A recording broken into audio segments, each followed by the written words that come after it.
Hoje eu converso com um profissional que com 15 anos de idade ganhou o seu primeiro PC e por ser autodidata, começou a programar. Atualmente, ele é um CIO bem completo com mais de 30 anos de experiência em grandes empresas como Pirelli, onde com apenas 30 anos de idade se tornou CIO para toda a América Latina, Accenture, Suzano, CIMED e nos últimos 5 anos está no comando da área de TI da gigante Deloitte. Hoje, ele vem aqui no Executive Talk contar um pouco mais da sua trajetória e falar de tendências no mundo tech. Espero que gostem!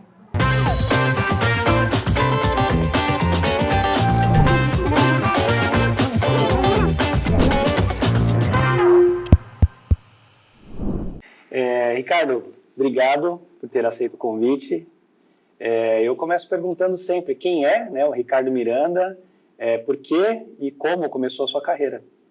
Bom, primeiro, acho que obrigado pelo convite, né? Um prazer enorme aqui poder estar falando um pouco da minha vida profissional, pessoal, né? Como o que tem bastante história interessante para falar, né? Legal. Eu comecei minha carreira em TI ou em tecnologia de um modo natural, alguma coisa que muito de aptidão. Quando eu tinha lá meus 16 anos, ganhei um XP na época, né? Era um PC, desculpa, né? E a partir dali eu fui me encantando e fui tendo uma dedicação, sendo autodidata, desenvolvendo algumas coisas, né? Era quase como uma startup. Comecei fazendo sistemas para clínicas. Peraí, você ganhou um computador e começou a programar? Comecei a programar, né? Comecei a me desenvolver ali dentro, até o momento que eu vi que eu estava desenvolvendo e vendendo sistema para clínicas médicas, porque eu morava na frente de uma clínica médica. Mas peraí, você fez algum curso ou foi autodidata? Não, totalmente autodidata. E numa época que não tinha internet. Não tinha então internet, você tinha que ler uns livros desse tamanho. Caramba! E aprender um pouco na raça, né? Interessante. Então, assim, foi uma coisa de vocação. Eu caí na área de tecnologia por vocação. E eu tive muita oportunidade e muita diversidade também. Comecei trabalhando lá com um PC, comecei programando em DBase, Clipper, depois acabei caindo no mundo de mainframe, depois voltei para a plataforma baixa. Mas isso a gente está falando de empreender, de vender para as clínicas, ou você, a partir daí, já se empregou em alguma empresa? Não, eu me empreguei. Quer dizer, no primeiro momento, eu trabalhei vendendo sistemas, depois eu entrei numa grande empresa multinacional, aí eu abandonei essa carreira de empreendedor, que eu nem sabia que era empreendedor, né? Era uma questão de gosto, eu fazia por gosto, não fazia para ganhar dinheiro. Isso. Sem antes de entrar na faculdade? Antes de entrar na faculdade, né? Então eu fazia por gosto, na verdade, eu não fazia para ser um empreendedor, não fazia para ganhar dinheiro, eu fazia por uma vontade, por um interesse próprio, né? Então foi muito legal essa. E dali também eu descobri o que eu queria fazer, o que eu gostava de fazer, e por sinal o que eu gosto de fazer ainda. Eu tenho muita facilidade com tecnologia. Certo. Isso me trouxe ao longo da minha vida profissional muita oportunidade. Então, em vários momentos, eu tive em coisas pioneiras, né? Seja quando, lá no meio da década de 90, a parte de ERP, depois na década de 2000, a internet, e assim foi, né? Então, isso me ajudou bastante, essa facilidade que eu tenho de lidar com a tecnologia. E depois com as pessoas também, que é uma evolução natural, né? Porque só a tecnologia não leva a lugar nenhum. Isso me ajudou bastante na minha carreira, na minha formação, né? Imagina, quando você entrou na faculdade, você já foi direto, já tinha escolhido já o tema para você estudar. Já tinha escolhido o tema para eu estudar e para eu me formar e para seguir uma carreira nesse sentido. Mas espera aí, você é formado em administração de empresas. Era o único curso na época, né, estamos falando aí de novo década de 90, era o único curso que tinha mais associado à tecnologia que não fosse bit e byte puro. Então, não tinha análise de sistema? Não tinha. Então foi um curso de administração com ênfase em análise de sistema. Sim, né? Certo. Agora, isso também me ajudou, porque um ponto importante, acho que da minha trajetória... Sim, conhecimento técnico você já tinha. Eu já tinha. Tanto é que isso seguiu minha vida mesmo pós esse período inicial. Eu sou formado também em Direito, fiz MBA em Controladoria, que praticamente é contábeis. Certo. Fiz curso de Educação Executiva no ISE. Eu sempre procurei mesclar conhecimentos para a gente não ficar muito viciado só em tecnologia. E você sabe o que é interessante? Isso que Posteriormente, eu li um livro chamado O Efeito Médici, que fala um pouco sobre o Renascimento e de como misturavam expertises, né, disciplinas diferentes em busca da inovação. É muito legal isso. Bom, o próprio Steve Jobs tem uma série de passagens que ele mistura conhecimentos para poder chegar numa inovação, né? Então, essa formação multidisciplinar me ajudou e me ajuda muito na vida como um todo. A se tornar um executivo mais completo. Eu não me arrependo dessas escolhas, porque a tecnologia já é tão presente na minha vida, né? E eu tenho tanta facilidade com ela, que eu me desafiei de outro modo. Sim. Né? Então, você imagina eu fazer um curso de Direito numa grande escola. E você fez um curso de Direito? Eu me formei e tudo mais, né? Então, junto com uma atividade executiva dentro de uma empresa. Então, você imagina o quanto foi desafiante para mim, mas muito mais desafiante do que eu fizesse um curso relacionado diretamente à tecnologia. Por que você quis fazer Direito na época, exatamente Direito? Alguns fatores, né? Primeiro porque estava numa época muito de outsourcing e muito questão de contratual. O Direito também é um curso bastante completo e um curso bastante interessante em generalidades. Então não me arrependo de modo nenhum, isso me ajudou bastante na minha formação como pessoa, antes de mais nada, além de como profissional. Imagino que sim, como um profissional que tem ali um viés mais técnico, que mergulha ali, né, numa coisa mais exatas e de repente começa a fazer coisas mais voltadas para humanas, né? Então ajuda, acho que te desenvolveu bastante. Você é bastante comunicativo hoje. Você era assim antes, não? Sim, sempre fui. Sempre tive facilidade de me expressar. Não foi isso que mudou. Facilmente, quando eu vou fechar um grande contrato de tecnologia, um outsourcing, alguma coisa grande, facilmente eu ouço que nunca ninguém chegou num detalhe ou tocou em pontos como eu toquei, né? Porque assim, eu sou aquela história, né? Antes de assinar o contrato, você tem a certeza de todos os detalhes estão lá, né? Porque depois que assinou, qualquer discussão fica muito mais onerosa. Sim. Né? Então você fica hipotizando e vendo detalhe por detalhe para você não ter surpresa lá na frente, né? E isso, com vários fornecedores, eu nunca vi alguém chegar num detalhe ou num ponto dentro desse contrato, né? O que eu acho positivo, porque uma vez que o contrato está fechado, está bem acordado, depois a coisa flui bem. Você não tem discussão posterior. Qualquer contrato fechado que você tem que ter uma discussão posterior é muito oneroso para as duas partes, né? Porque todo mundo já tem um cenário fechado, e aí você tem que rediscutir aquilo. Né? Sim. Então isso me ajudou bastante. Legal. Bom, e aí, obviamente, você seguiu carreira em tecnologias, uma passagem pela Century, aí trabalhando mais no cliente, mais no negócio. Eu tive uma carreira bastante exitosa, né, de entrar como trainee e chegar a diretor de TI para a América Latina, numa empresa grande, né, na Pirelli, com uma cadeira no board. Fui precoce até, né? Com 33 anos. Eu tento não me apegar muito aqui na trajetória, mas essa carreira está muito interessante, cara. Com 33 anos eu estava no board, né? E ali tem várias situações, até pela minha juventude, né? E dentro do ambiente que eu convivia, né? Também o cara com 16 anos começa a programar, né? Tipo, não é uma novidade que com 33 esteja... Então, assim, foi uma experiência, um ciclo bem legal que me trouxe um crescimento bastante. Eu tive grandes mentores. Sim. Né? Tive grandes contatos com grandes executivos. Né? Tive uma exposição internacional grande. Né? Aí estou falando muito de Europa, por causa da matriz, e também na América Latina. E isso me trouxe uma bagagem, né? Uma formação bastante sólida, Sim. de vida até. Né? Sim. Porque eu aproveitei, exemplo, né? Falando de alguma coisa pessoal, eu aproveitava esses momentos de trabalho que acaba ficando muito na Itália e fazia os mochilão lá, né, na época que eu tinha essa oportunidade, né? E era mochilão raiz, né? Total, porque você não tinha a zona do euro, então cada vez que você mudava de um país, você tinha que fazer alfândega, trocar moeda, não tinha Waze para te levar, não tinha Uber. Não tinha né? internet. Não tinha internet, a internet ainda era muito incipiente, uhum. né? Então era raiz total, você caía num país, E aí, quando você chegava, você fala, deixa eu ver onde eu vou dormir hoje. É um negócio que você fala hoje, acha até meio louco, né? Aí ficava 2, 3 dias, eu falava, amanhã acho que eu vou para outra capital. Aqui. Pegava o trem e se mandava, né? Então, assim, isso ajuda também na questão de desprendimento, na questão de flexibilidade, adaptabilidade e etc. Né? Então, a vida pessoal minha, a vida profissional sempre andou muito junto.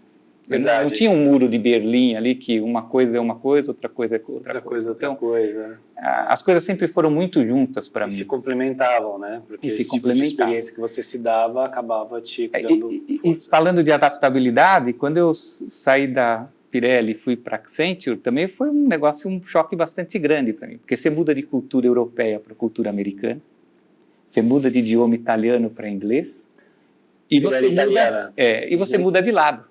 Porque você era de cliente, eu era cliente e passa a ser também fornecedor. Então, foi um choque bem grande. Como foi essa mudança? Eu gosto sempre de saber. Você sai da Pirelli como CIO e vai para o negócio. A Pirelli, a gente teve um processo de globalização muito grande. Certo. E aí as coisas se reduziram aqui no Brasil, acabou aparecendo uma oportunidade na Accenture e eu topei. E era, de novo, uma mudança bastante grande, principalmente por esses quesitos que eu comentei. Né?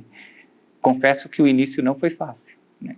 Ainda mais numa época estamos falando de 2008, uma época de crise, recessão global. Então, era um momento de mercado bastante difícil. Né? E quando você cai numa empresa desse tamanho da Accenture, com essa excelência, só te dão osso. Né? Ninguém vai te dar um filé mignon quando você chega. Né? Sim.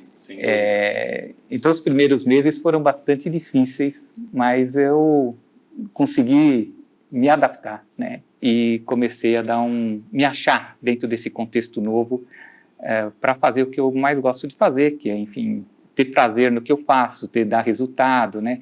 Levar as pessoas comigo. Isso daí foi bem bacana. Né? Aqui você atendeu diversas indústrias ou só por caguete da profissão? Não, várias indústrias, né? Aí trabalhei com várias indústrias, muitas do ramo automobilístico, na época, até porque eu já tinha essa experiência, né? Então era uma diversidade grande, né? Quer dizer, e as empresas tinham uma cultura bastante grande. Um dia você estava de manhã na Fiat, cultura ainda italiana, à tarde estava na Honda, cultura japonesa, né? Então era um mundo muito mais diverso do que eu estava acostumado. Mais uma escola para você aqui, muito interessante, né? E de repente você sai daqui da Pirelli como CIO e vai para a Suzano, que é a sua próxima empresa. Talvez não tivesse tanta... Foi boa essa passagem que eu tive, né? Mesmo que ela não foi muito longa, sim, né? Eu fiquei ali 1 ano e meio, mas me trouxe... Deu mais dinamismo, outras visões. E me quebrou no sentido daquele modelo que eu era muito habituado, né? De uma empresa com bastante consistência, processos bem definidos, né? Bastante madura, uma gestão impecável. Né? Aí eu caio vou depois para a Suzano, que é uma empresa diferente, né? Isso que você está falando é interessante, porque assim, eu como headhunter já ouvi de tudo. Por exemplo, uma empresa nova com um investimento grande, só que não está tão bem estruturado. Então, um cara que vem de uma empresa com processos tudo muito bem estruturados, não vai servir nessa cadeira. Então, começa a separar. Você, para empresas estruturadinhas, bonitinhas, talvez para uma Ambev, você tem várias oportunidades bacanas, mas é um nicho. Para outras empresas que têm puta potencial de crescimento, mas precisa de alguém mais autossuficiente, mais dinâmico, você não vai servir. Quando você faz essa mudança, você já entra nos dois mundos. Eu acho que é o contrário do que você falou. Alguém que está acostumado com uma empresa que está mais bem organizada, madura e robusta, e cai numa situação, tinha um greenfield, né? Sim. E você tem uma série de coisas para fazer, a pessoa tem referência de tudo já.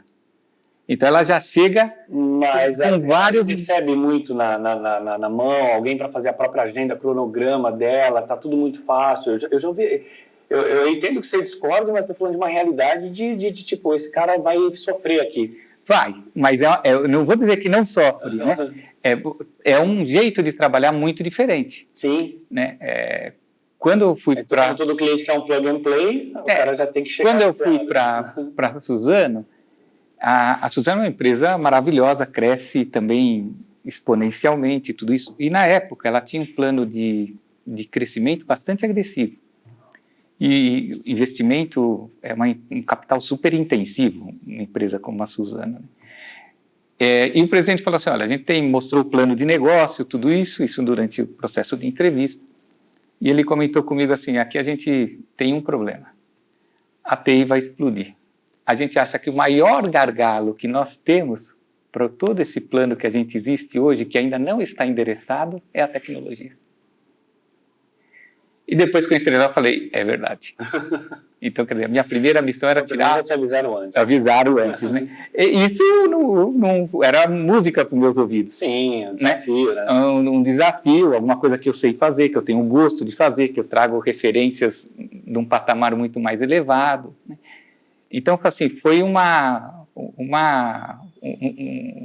oportunidade, né, gigantesca ali dentro de trazer uma maturidade, uma cabeça, de fazer a tecnologia estar mais próxima do negócio. E como negócio também foi diferente, porque quando você vem de um ambiente industrial, como é a Pirelli, que é uma indústria de manufatura discreta, né, bastante emprego de mão de obra, bastante faseada, né? Uhum. Já a Suzano é uma indústria de processo. Mesmo que você tem lá a parte de papel, mas são máquinas maiores, um emprego de mão de obra menor, e traz também a parte florestal, que a parte florestal é um agro de uma significância enorme numa indústria de papel e celulose. E aí você trazer tecnologia para o campo era um desafio que eu ainda não tinha enfrentado, muito maior do que essa questão da tecnologia quando você leva para dentro de um ambiente industrial, fechado, né? Dentro de quatro paredes. Trazer tecnologia para o campo, a gente está falando daqueles movimentos de automatizar o cara que está lá na colheita. Isso, que está lá na colheita. Né, que tem um device que mede se vai chover, que a terra... Como é que eu controlo... Exato, como desde o do viveiro até a coleta, o corte efetivo da madeira e depois a entrega dessa madeira para dentro da fábrica. Porque esse transporte da madeira, depois que você corta no campo e leva para dentro da fábrica, é também um desafio bastante grande. Roubam madeira, né? Você sabia disso? Sim. Eu chegava a ter um monte de roubo de madeira. Porque você corta a madeira no campo, não é que você leva embora na hora. Imagino. Né? E depois, como que você garante que o que cortou do campo é o que entra na fábrica? Entendi. Né? Então você tem um desafio enorme essa parte de agro. Claro que hoje as tecnologias disponíveis são definitivamente maiores do que você tinha. Eu estou surpreso que na época já existia isso. Eu vi um movimento muito grande em 2016, 2017. A gente fizemos um desafio enorme levar, por exemplo, telecomunicações para o campo. É mesmo. Porque você tem os trailers, né, que dão suporte à atividade do campo, ele é móvel, né? Então você tem que levar alguma coisa diferente, né? Certo. Então foi um negócio bem bacana que a gente fez na época. Então, assim, mesmo a Suzano sendo bastante organizada, essa parte TI estava bem bagunçada e foi aí que você... A parte da TI não estava preparada para o futuro da empresa. Para ser uma empresa... Estava preparada para viver aquele momento. Estava preparada para viver aquele momento. E a empresa tinha uma expansão gigante acontecendo que realmente, como ela estava organizada, não suportaria. E aconteceu, você conseguiu fazer essa... Sem dúvida, né? Então o primeiro ponto era tirar o risco da TI junto ao crescimento que a empresa teria, né? Então, essas referências, quando eu falei que acho que você comentou que um profissional que está acostumado com um ambiente mais maduro vai ter dificuldade num ambiente mais... Mas não está falando de um profissional que com 16 anos já programava, né? Estou falando de uma história comum, entendeu? Isso aí, cara, pode jogar em qualquer fogueira aqui. E programar com 16 anos hoje é muito mais fácil do que na época que eu fiz, né? Porque não tinha nem internet, né? Eu lembro, eu comentei, né, os livros que eu tinha que ler para entender como é que eu fazia as coisas, Sem né? contar que se você der um computador para um garoto de 16 anos, a última coisa que ele vai fazer... Ele vai jogar, né? Ele vai jogar. É que na época não tinha tanto jogo, né? Então eu tive que fazer tinha que achar outra diversão, né? Não tinha tanto jogo, né? Eu falei, vou achar outra diversão aqui, né? É o diferencial, né? A diversão de poder criar, né, cara? De poder... a diferença não só como pessoa, como profissional, mas como pessoa. O poder da tecnologia é um negócio incrível, né? Eu aprendi a falar inglês sozinho com dicionário, na época do dicionário. Quer dizer, você não tinha nem pronúncia, nada disso. Não. É outra... E aí tudo aquilo que você procura que dá mais trabalho, dificilmente você esquece. Se você procura a palavra no Google hoje, você vai encontrar rapidinho, você esquece amanhã. O dicionário demorava mais, eu escrevia. Você sabe que você toca num ponto que eu, pegando aqui uma brecha do teu comentário, né? A tecnologia hoje traz tanta facilidade, né? Então, se você vai num lugar, o Waze te leva. Se você precisa ligar para alguém, a tua agenda está escrita. Então, uma preocupação com o quanto que atrofia a nossa mente todas essas facilidades que tem. Na época que você não tinha Waze... Eu duvido que você saiba o número de telefone da sua esposa, talvez. Então, da esposa até sei, né? Às vezes eu não sei o meu, que eu esqueço. Né? Então, assim... o quanto que te atrofia isso, né? Eu lembro quando não tinha o Waze, você ia para algum lugar desconhecido, você tinha que estudar no mapa como é que eu ia chegar no lugar. Pois é. Né? E isso, a gente vive essa facilidade da tecnologia, que é boa, te traz uma vida muito mais fácil, né? Sim. O quanto que isso também te atrofia vai fácil. O quanto isso te atrofia em outro lado. Exato. Então, e o que você comentou, quem viveu algumas épocas mais raiz das histórias tem um conceito e uma profundidade nas coisas que quem começou numa época mais light não consegue ter. Verdade. Aí agora a gente chega, de novo, né? Eu não queria passar pela carreira, mas está muito interessante, eu queria continuar aqui. Depois você sai da Suzano, estou vendo desafios diferentes aqui, vai para a CIMED, uma empresa de medicamentos familiar, né? Também uma indústria de manufatura, vamos dizer assim, mas muito mais regulada. Então você tem uma regulamentação muito maior. Mas o fato de ser uma empresa familiar, onde o dono é muito presente na gestão, você tem uma mecânica bastante diferente do que uma empresa onde você é totalmente profissionalizado, né? Onde todos os executivos são profissionais de mercado. Sim. Né? Então você tem uma situação diferente, né?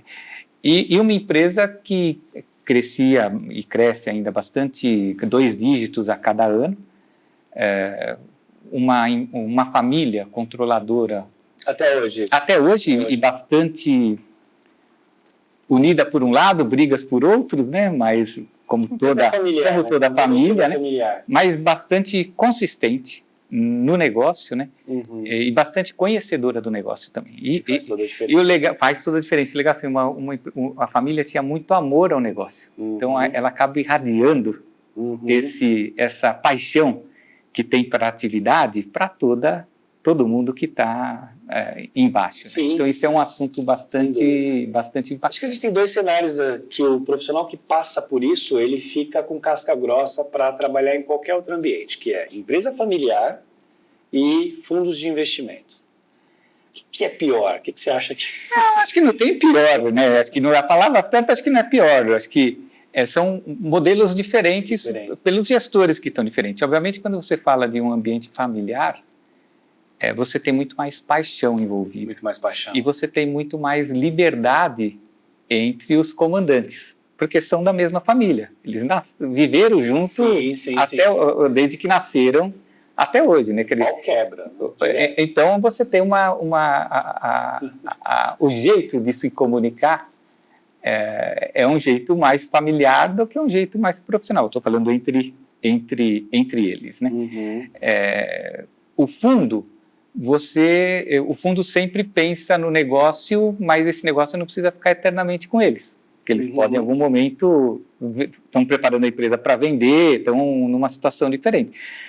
Dependendo da família, não tem interesse de venda, eles estão lá para construir aquilo com paixão e para deixar aquilo perpetuar junto às novas gerações da família. Mas tem certa resistência, né? Sei lá, um profissional de tecnologia, uma empresa familiar, qual que é o desafio?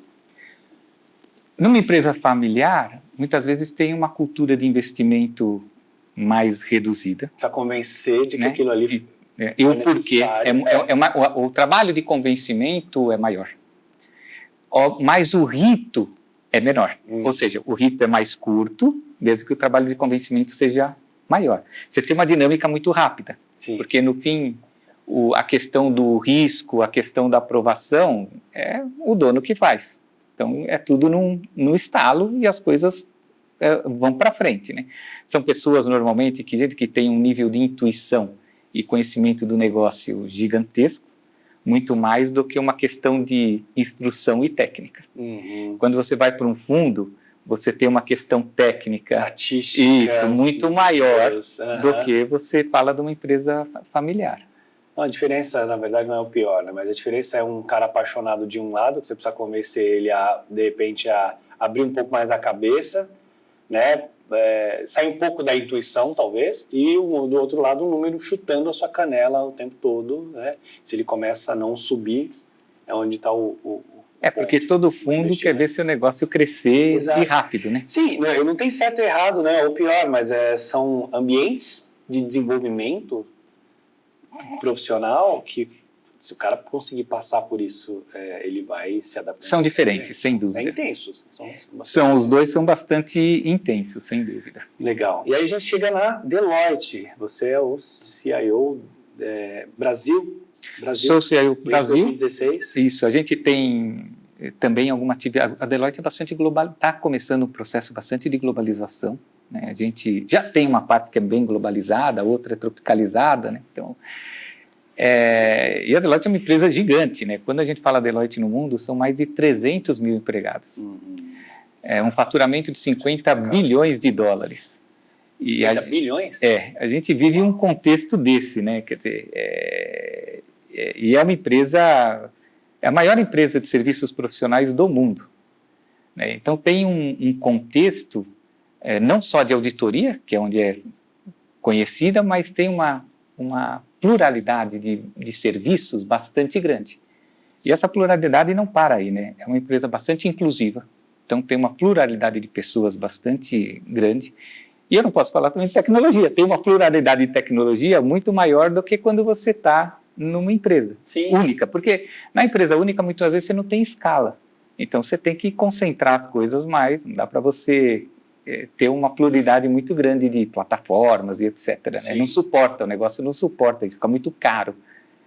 Já a Deloitte você tem uma pluralidade maior porque tem uma escala maior. Então a gente tem uma diversidade bastante grande em várias questões, como essas que eu comentei. Sim. Para fazer, obviamente que você é o cara de TI da Deloitte, né? O líder de TI da Deloitte. A minha curiosidade normalmente para fazer implementações de projetos em clientes, é necessário parcerias também com outras tecnologias, né? Várias, né? Por isso que eu falo que é uma empresa muito mais plural, em vários sentidos, como eu comentei, do que quando a gente vai numa empresa das outras que eu passei, né? Que é a tecnologia ali, precisa botar para funcionar. No fim, quando eu falo quando a gente fala um pouco da minha trajetória, né, em várias empresas, não são muitas, né? Nenhuma foi igual à outra. Não só pelo segmento. Então, quando você fala segmento, quando você fala estrutura organizativa, né? Quer dizer, como que a empresa está estruturada, todas tiveram um lado de desafio muito diferente uma das outras, né? Então, esse tema da adaptabilidade, né? De você entender o contexto, né? Deixar a sua marca, né? Todas as empresas que eu passei, eu deixei a minha marca de modo bastante relevante, né? E mesmo se fala de empresas que já saíam há 10 anos, por exemplo, ou mais, né? Já deu mais de 10 anos no caso da Pirelli, eu tenho certeza que lá você ainda encontra a minha marca, mesmo depois de tanto tempo, né? É uma coisa assim, a tecnologia muitas vezes é muito efêmera. Dali 2 anos o negócio some. Mas por outro lado, quando tem algumas coisas muito bem feitas e azeitadas, dura décadas. Sim. É o caso do Facebook. Facebook, se você olhar a cara dele, é o mesmo. Desde quando começou, praticamente. Então, depende do grau de assertividade que você faz nas coisas, elas não são efêmeras. Por incrível que pareça, mesmo que esse mundo de tecnologia é explosivo e sobe e desce muito rápido, mas as coisas bem feitas têm uma durabilidade gigante. Atendem de uma forma simples que não precisa mudar. Isso. Né? Tudo bem, a gente está falando de tecnologia, mas quando eu gosto sempre de falar da caneta Bic. Quando foi lançada até hoje é ok, né? É super atemporal e tal. Então tem algumas coisas que de fato... Tem algumas coisas bem feitas que... melhor não mexer para não... Duram décadas, por incrível que pareça às vezes. Você fala, pô, isso aqui ainda existe? Né? Depois de tudo existe. Quer dizer, foi um negócio tão assertivo, bem feito, que ainda perdura. Com certeza. vindo agora para um papo que a gente não pode deixar de falar, principalmente no mundo de tecnologia, né? Como é que foi essa preparação? Aliás, se houve alguma preparação para fazer essa mudança de home office? As pessoas estão em home office hoje na Deloitte. Estão em home office. Estão em home office. E como é que foi isso? Quando começou Por incrível que pareça, essa migração do escritório físico para o remoto, para nós foi transparente. Isso não significa que não teve algum calafrio, né? Principalmente no pessoal da TI, porque a gente nunca tinha trabalhado naquela volumetria de pessoas trabalhando em casa e ainda mais do dia para a noite. Toda a parte de fluxo de dados, toda essa parte de telecomunicações, acessos, viraria de ponta cabeça, sem nenhum prévio aviso. Mas eu comento com o meu time e com toda a empresa que o grande desafio foi o que a gente fez no passado, para virar esse momento de modo transparente. Até porque quem não estava preparado para isso, não tinha como fazer essa transição da noite para o dia. Sim. Você não consegue aplicar toda a parte de segurança, toda a parte de comunicação, colaboração, do dia para a noite, por mais dinheiro que você tenha. E a gente sabe que teve um shortage de notebook, uma série de coisas, e a gente ouviu muitas histórias desastrosas, como, por exemplo, o cara ter que levar o PC para casa, né? Que o PC não tem nem Wi-Fi. Eu fico imaginando que o cara tem que fazer um varal no meio da sala dele para chegar até o PC. E não é só isso daí, né? Que tipo de tecnologia embarcada tinha nesse PC para suportar o trabalho remoto? Exato. E a questão da segurança, né? O fato de sair o computador do escritório e para casa automaticamente tinha que ter... Isso é um pouco do que eu falo. Quer dizer, qual tecnologia embarcada tinha esse equipamento para trabalhar em casa? Na questão de segurança, na questão de conectividade e na questão de colaboração. Provavelmente não tinha, porque ele estava configurado para trabalhar em casa. Desculpa, no escritório, não em casa. Mas essa parte a Deloitte já tinha muito bem elaborada, né? Muito bem coberto, né? Então, por isso que foi transparente, né? E como eu comentei, a gente já fazia 2, 3 anos que a gente já não comprava PC. A gente só comprava equipamento móvel, né? Então, foi uma transição super tranquila, por a gente ter um ambiente bastante robusto, e por todas as tratativas que a gente tinha feito no passado. E não é que a gente previu a pandemia. Obviamente a gente tem um plano de contingência de negócio e etc., mas nenhum cobria a pandemia como aconteceu. Eu acho que isso em qualquer empresa. E aí, legal, tinha estrutura, é aquela coisa, o soldado está indo para a guerra, ele tem todos os equipamentos, mas ainda assim está indo para uma guerra. Está indo para uma guerra. O desafio, né, a partir daí, muito bem equipado. Como é que foi a guerra? Sabe que no fim a guerra não era de tecnologia. A guerra era como é que eu vou trabalhar remotamente. Eu estava acostumado a trabalhar vários momentos presencial. É uma guerra que todo mundo viveu, de liderar um time à distância, de cuidar da saúde mental das pessoas, e qual as condições que as pessoas têm em casa para trabalhar, quanto que a infraestrutura pública vai aguentar. Então, no nosso caso, assim como provavelmente de outras empresas, a guerra não era de tecnologia. A tecnologia lá estava para ajudar. A tecnologia não foi um ofensor dessa história. Ela foi um viabilizador, e um viabilizador que se aconteceu rápido, no estalo de dedo, no momento que precisou. Você tem quantas pessoas no seu time? Eu tenho cerca de 70 pessoas. 60 pessoas. E aí, para liderar esse time, né? Então, isso que muda toda a história, né? Quer dizer, como que você... E pior até do que liderar o time que você conhecia e já tinha um contato presencial, e os novos entrantes que começaram a vir. Aquele pessoal que é on-board digital nativo, né? Você nunca viu a pessoa fisicamente, né? Porque as pessoas que você tinha um contato físico e você partiu para esse contato plenamente digital, é uma continuidade de um relacionamento. Sim. Agora as pessoas novas que entram. Quer dizer, como que você faz a cultura da empresa entrar? Como que você faz o on-board acontecer?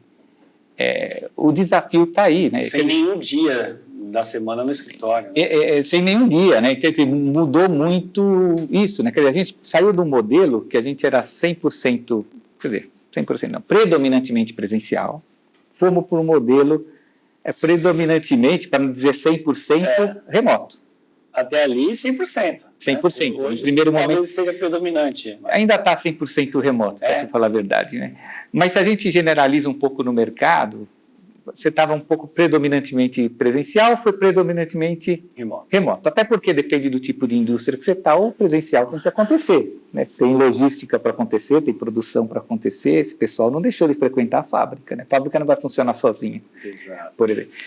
E o nosso desafio agora é o futuro, né? Quer dizer, o futuro não vai ser nem predominante presencial, nem predominantemente remoto, né? Vai ser híbrido. Quer dizer, o que a gente está trabalhando hoje é de criar... Acho que vai ser híbrido. Eu acho. A impressão que eu tenho é que o pessoal está louco para voltar a 100%. Não. Eu acredito que vai ser híbrido. Né? Então, tem até uma estatística do Gartner que antes da pandemia, cerca de 30% das atividades eram feitas remoto. Certo. E no pós-pandemia, esse número chegou a 48%, quase 50%. Né? Então, o mundo híbrido, para mim, é o que vai prevalecer. E o mundo híbrido, em algum momento, ele é mais desafiante do que o predominantemente presencial ou predominantemente remoto. Então, você imagina um grupo de trabalho reunido numa sala, junto com outro grupo reunido em outra sala e mais algumas pessoas que estão trabalhando de casa. E aí você tem que fazer esse conjunto de pessoas, né, esse squad, funcionar bem. É mais difícil do que o modelo que a gente tem hoje. Então, hoje a gente está se preparando para esse modelo futuro híbrido, né, que eu acho que vai ser o predominantemente, logo que esse assunto da pandemia se arrefecer um pouco. Legal. E aí, com esse novo cenário, né, fala-se muito da segurança cibernética, do cybersecurity. Não sei com quanto que isso preocupa ou quanto que isso já está coberto também. Me fala um pouquinho sobre. Acho que dizer alguém que dorme tranquilo na questão de segurança cibernética é meio difícil, né? Porque por mais que você tenha processo, né?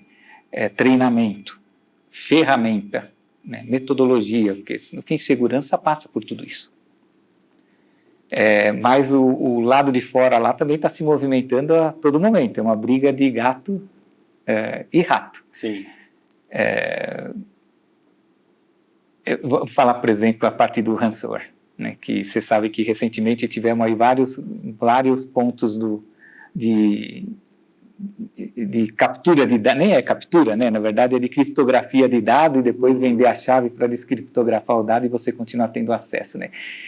Eu li uma reportagem, por exemplo, que um dos jeitos do ransomware aparecer dentro da empresa é quando as pessoas conseguem converter algum profissional de dentro da empresa para implantar o ransomware.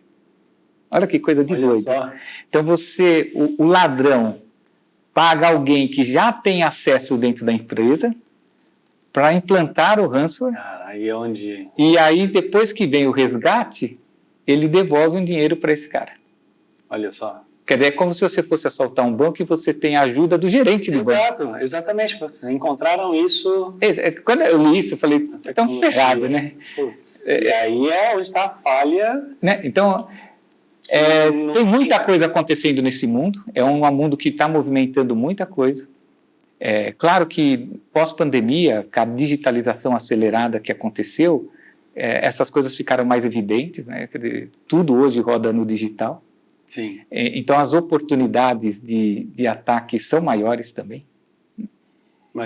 Então essa questão de ferramenta, processo, instrução, é um trabalho contínuo, cotidiano, que toda hora você está investindo nessas pernas para poder ter um ambiente o mais seguro possível. E isso começa a entrar também, talvez na hora de recrutar profissionais, começar a passar um filtro ali também. É difícil, né? Você saber até que ponto um profissional vai se corromper. Ainda mais agora remoto. Numa situação dessa. Como é que a pessoa não vai... Quer dizer, como eu falei, você tem a ajuda do gerente do banco para assaltar o banco. E obrigatoriamente o gerente do banco tem algum acesso, porque senão ele não trabalha. Porque não tem antivírus ou protetor aí de dados que consiga proteger uma empresa do ser humano. Não. A cabeça do cara. Isso que a gente está falando foi, de repente, o que aconteceu na Fleury, na Renner, que a gente leu recentemente, que eles sofreram esse tipo de ataque. Eu não sei a origem, provavelmente deles o que a gente ouve é que a origem foi externa, não... Foi de quê? Externa, né? Não interna. Né? Mas hackers invadindo... De algum momento conseguiram implantar um ransomware, que no caso ele criptografa os dados. É possível também implantar externamente. Claro, do oriundo de externo, né? Interno. Não necessariamente alguém interno. É que quando você fala de alguém interno, o cara já tem alguma facilidade para fazer isso. Bem mais fácil. Porque ele tem o acesso minimamente a algumas coisas. É um assunto triste, esse daí, né? Que não é fácil de se lidar, em linhas gerais. Né? Tem que investir muito. Tem que investir muito. E a preocupação nesse momento, né, para proteger isso, né, ela é uma grande preocupação. É uma preocupação, e ainda mais quando você fala de uma empresa globalizada, né, que as coisas podem se alastrar com facilidade. Sim. Então você tem um plano global em cima disso, né, bastante robusto. Mas, de novo, é sempre uma briga de gato e rato, né, porque os dois lados se movimentam ao mesmo tempo para tentar bloquear esse tipo de ação. Polícia e ladrão o tempo todo, né? Isso tá na agenda de qualquer um, esse tema de segurança cibernética. Imagino. Como que você acha que a TI está se transformando para atender essa nova... A TI veio... bom, já passei várias fases da TI, né? Desde aquela muito focada em produtividade, aquela depois focada em processo, aquela depois mais associada ao cliente... E quando a gente fala da TI do futuro, você não acho que tem cada um parte de um ponto, né? Não existe uma é plural, não existe uma unicidade, porque cada empresa tem uma característica e cada empresa está num momento diferente do outro. Então o ponto de partida de cada um é diferente. Mas mesmo assim acho que a gente tem algumas generalidades que vão acontecer com todo mundo. Os times de TI acho que vão crescer. Esse é o primeiro ponto. Sim. Porque a demanda de tecnologia vai aumentar para todas as empresas. E que é um problema. A gente já vive uma guerra de talentos grande, já vive uma falta de profissionais bastante grande. Então, acho que, infelizmente, isso vai se acentuar. Esse é o primeiro ponto. O segundo ponto é essa aversão a risco. Né? Quer dizer, os bastidores da tecnologia já foram muito frágeis. Alguns ainda são frágeis. Certo. Então, acho que essa questão de aversão a risco, de todo mundo ter um ambiente mais robusto, isso cai em segurança de informação também, acho que vai ser também mais predominante. As pessoas vão ter mais aversão a risco, vão acabar tendo o seu back-office melhor estruturado. Esse também acho que vai ser uma tendência para todo mundo. Outra, acho que é essa questão de times de trabalho. Né? Cada vez menos a TI vai trabalhar sozinha. Então, esse tema de equipes multidisciplinares em projetos transformacionais, etc., vai ser também uma tendência muito grande. Todo mundo vai ter que se organizar em squad, com um objetivo específico, né? Principalmente porque dividir tecnologia e negócio está cada vez mais difícil. Quer dizer, a dependência do negócio de tecnologia cada vez maior. É cada vez maior. Né? Então, cada vez menos a TI vai trabalhar solitária. Então, a atividade multidisciplinar, que já acontece em muitos casos, ela vai ser, no meu ponto de vista, também reforçada para todo mundo. Esse é outro ponto que acho que vai acontecer também quando a gente fala da TI do futuro, dentro das organizações. Né? Acho que basicamente isso que é o que eu vejo de mais mudança na TI do futuro. Você hoje, na consultoria, né, você percebe uma demanda maior por projetos de transformação digital?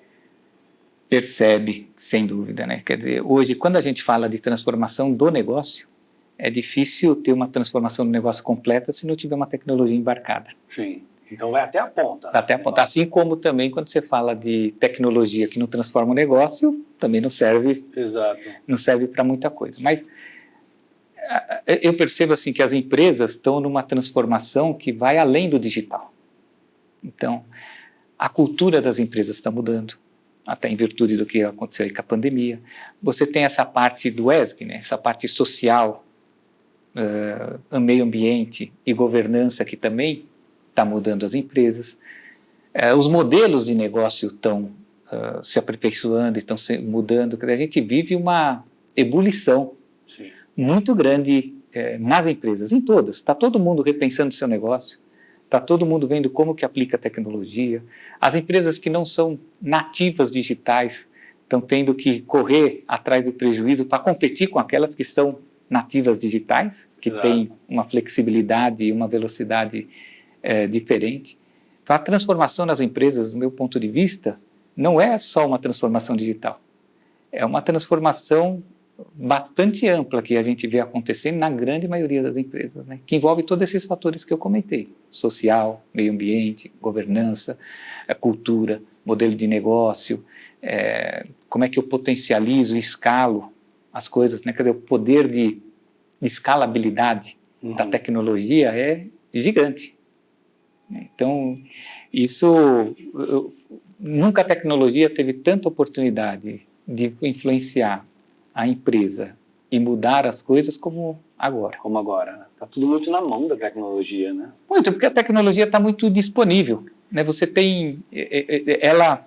Disponível é necessária, ela viabiliza. Disponível é necessária. Ela viabiliza vários modelos de negócio. Tem vários modelos de negócio que sem a tecnologia não ficam de pé. A pandemia seria outra. Se fosse há 20 anos atrás, acho que o número infelizmente, de mortos e as dificuldades que a gente tem ia ser infinitivamente maior. Mas infinitivamente maior. A tecnologia foi, dentro desse contexto, que deixou as coisas menos piores. Exato.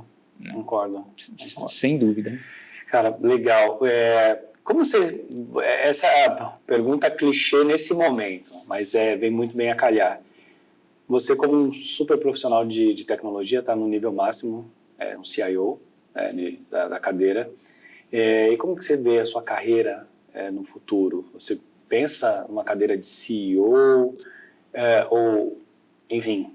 Obrigado pelo super aí, né? Eu não me atribuo assim, mas tudo bem. Vamos lá. Eu estou parado, ainda estou preso ainda no 16 anos, você programando, com 33 anos CIO, enfim. Então, eu tenho que perguntar isso, né? Onde termina isso? A gente vê, no mercado, a gente vê um movimento até por a tecnologia, né? Está tão embutida nos negócios, né? Que você vê uma ascensão dos profissionais de tecnologia também em outras áreas, né? Principalmente os que têm essa capacidade mais multidisciplinar, né? De comunicativo, voltado para o negócio. Comunicativo, voltado para o negócio, etc. Por isso eu acho que cabe, né? Por isso que eu pergunto, cabe bem. Esse é um ponto. Você vê o pessoal de tecnologia ocupando cargos que, no passado, a pessoa de tecnologia não seria uma proposta, né? Sim, terminaria lá no nível máximo de TI. Né? E você vê outros casos também, que também é uma posição interessante, que é você trabalhar uma pluralidade maior de empresas, né? Isso como advisor, como estrategista e outras coisas mais. Essa também é uma opção que está acontecendo bastante, né? Tem muita carência no mercado, né? De gente que consegue, de modo prático e correto, aplicar a tecnologia aos seus negócios, né? Eu gosto de inovação, eu gosto de mudar o status quo das coisas. Mas você não gosta de pessoas, entende de negócio. Por isso que Mas eu gosto de pessoas, eu entendo de negócio e eu também tenho um conhecimento multidisciplinar, né? Isso me ajuda. Eu não consigo me ver numa atividade que não tenha tecnologia envolvida, de algum modo, né? Ou seja, que tecnologia seja, de certa forma, uma parte relevante da coisa. Até porque a tecnologia é o meu core e é o que eu tenho habilidade, paixão e facilidade. Então, são vários caminhos que podem aparecer no futuro para qualquer profissional de tecnologia que já chegou no topo da sua atividade primária, vamos chamar assim. Você tem uma posição onde você pode cuidar de outras áreas.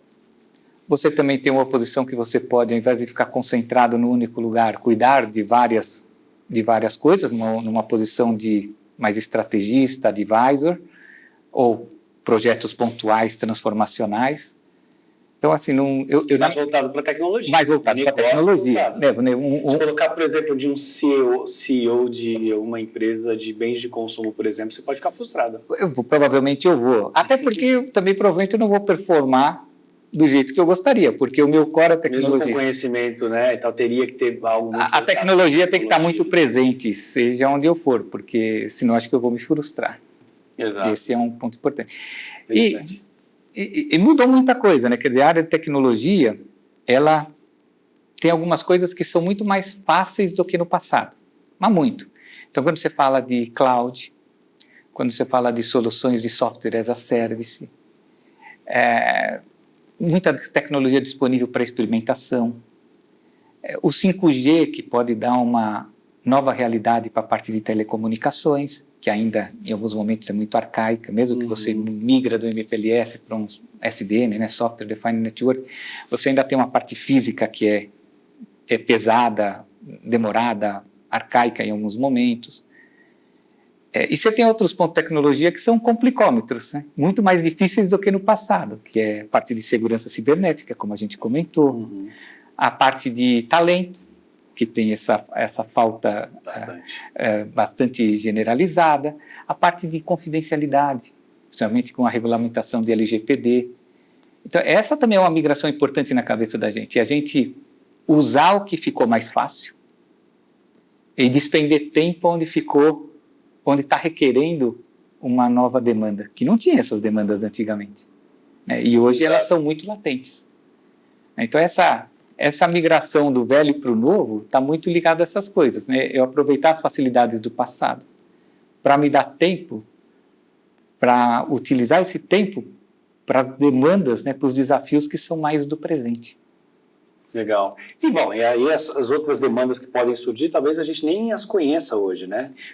Hoje, há 10 anos atrás, a gente não imaginaria que existem cybersecurity, toda essa tecnologia que a gente tem na palma da mão no celular, e aí isso pode ir surgindo, porque agora é como se fosse, se multiplicasse, enfim, ao quadrado na medida que surgem, né, as novas tecnologias, novas cadeiras, novas profissões. Novas profissões, também mudou muito, né? Você pega um analista, um cientista de dados, por exemplo, que há 5 anos atrás tinha uma demanda baixíssima. Exato. Hoje esse cara é concorrido no mercado de segurança, outro exemplo. Quer dizer, você tem algumas áreas dentro da tecnologia que tem uma demanda muito grande de profissionais e você não tem profissionais qualificados o suficiente para atender a demanda. Isso é super claro. Legal. Bom, Ricardo, eu quero te agradecer por esse papo. Foi um prazer tê-lo aqui, bater esse papo, conhecer não só da sua carreira, mas também saber desse momento, né, de como a tecnologia se transforma para atender essa nova demanda. Acho que vai ser muito rico para quem nos assiste. Obrigado. Eu que só posso agradecer essa oportunidade de passar um pouco da minha carreira, da minha experiência profissional, numa conversa super agradável, né? Agradeço um monte o jeito que você conduz, né? O ambiente que você proporciona. Parabéns pelo trabalho e muito agradecido pelo convite. Um prazer. Obrigado. Obrigado. Valeu. Esse vídeo teve oferecimento da Chave Coworking, o seu escritório compartilhado.